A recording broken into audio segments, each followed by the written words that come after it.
semuanya, perkenalkan saya Melviana Kintani dari Universitas Pembangunan Jaya, program studi psikologi angkatan 2023. Personality atau kepribadian saya ini tuh adalah introvert.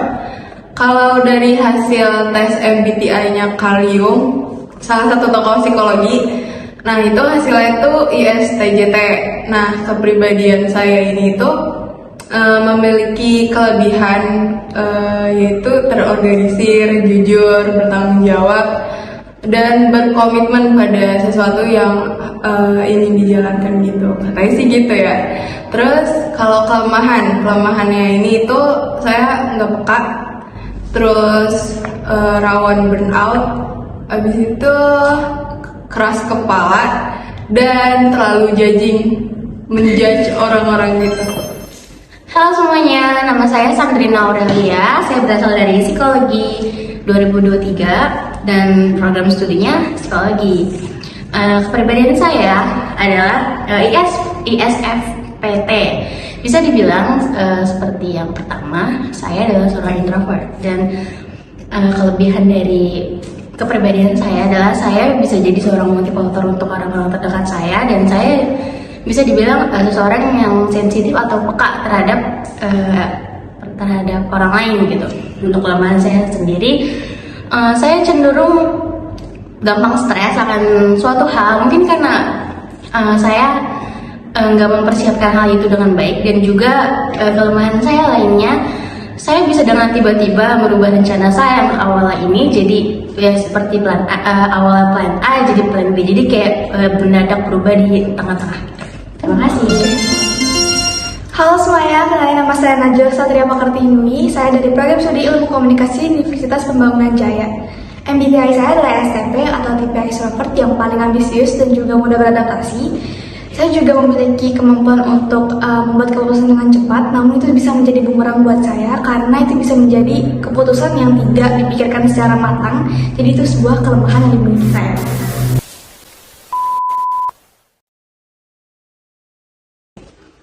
Bahasa guys.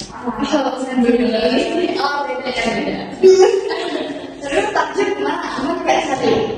Kalau cari takjub tahu sendiri lah, kayak udah sore pasti macet banget. Masalahnya macet, jadi bikin malas banget kalau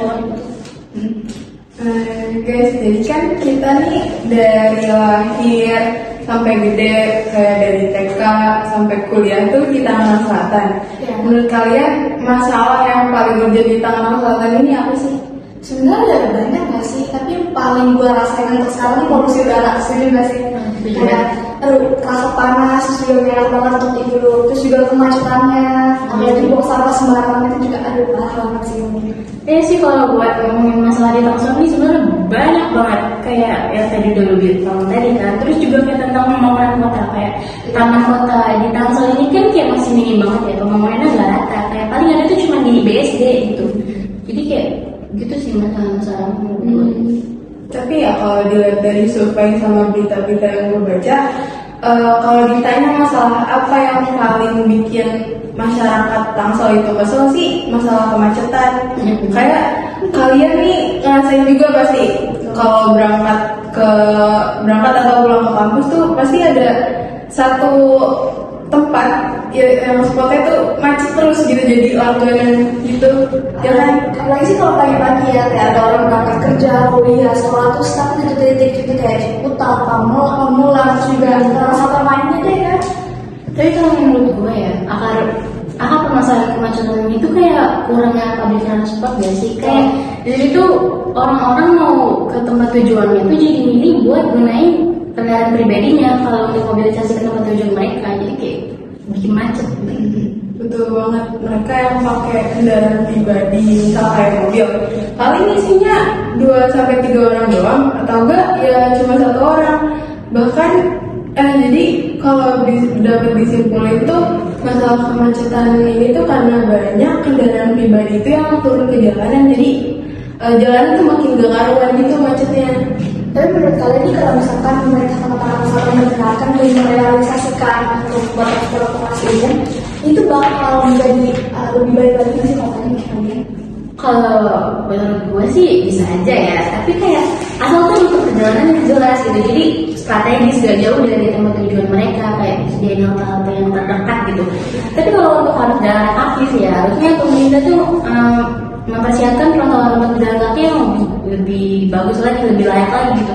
Karena kan trotoar sekarang tuh banyak banget kayak pedagang kaki limanya gitu loh, jadi kayak menghalangi jalan kaki, jadi mereka malas, jadi lebih milih buat naik kendaraan. Iya, betul. Tapi kalau menurut pribadi sih, masalah kemacetan ini mungkin nggak benar-benar teratasi ya, cuma mengurangi angkanya doang gitu. Misalnya aja kayak di Jakarta, pemerintah kotanya tuh udah banyak banget nurunin transportasi publik ke masyarakat gitu. Nah, tapi tiap hari ada aja gitu satu tempat atau beberapa tempat tuh yang macet terus.